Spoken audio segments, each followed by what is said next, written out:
and join up with the army and fire brigade. Well, the idea of putting all this stuff on is that the river is breaking its banks down there, so we have to build up the flood defences. It's cold, it's wet, and this is the only way to get in there and work for any period of time. In the centre of Winchester is the River Itchen. Park Avenue is the road that links the river to the city. It's here where the barriers need to be erected if they are to stop the flow of water reaching hundreds of homes in the city centre.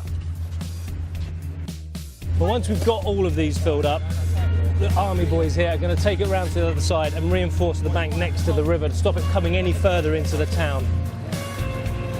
Alex Rhodes is the fire service station commander here in Winchester. Talk us through the geography of where we are though, Alex, because I mean this is a kid's playground, isn't it? It's a real pinch point for the River Itchen, and the problem we've got is the flow is so great that that pinch point is then making the water stack up further upstream. If we can get some of that back into the main river path, then we'll alleviate the problem here.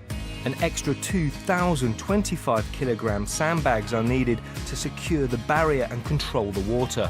What they're trying to do is force the barrier down into the ground and become sealed by putting the sandbags on top of it. The water is rising at such a rate the authorities have built 2 of these barriers, one here right by the base of the river and one at the other end of the street. Those things are really heavy under the water. Because you can't see what you're doing, you have to kind of feel your way in. It's cold. One of the barriers is right outside Jackie and Andy's home.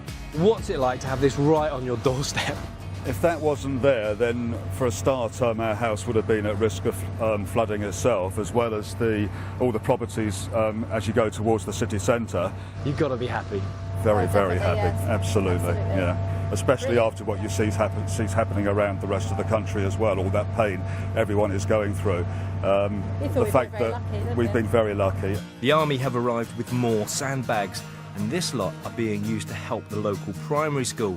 Lieutenant Zoe Farrell is the platoon commander.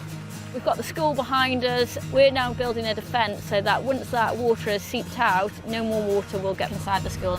The Beeds Primary School playground was flooded a week ago, and ever since the authorities have been battling to save inside the school itself.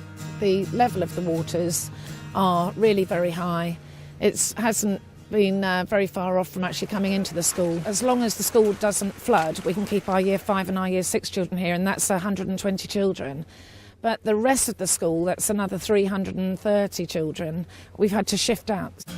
With more bad weather predicted, the authorities in Winchester hope that what they're doing here today will be enough.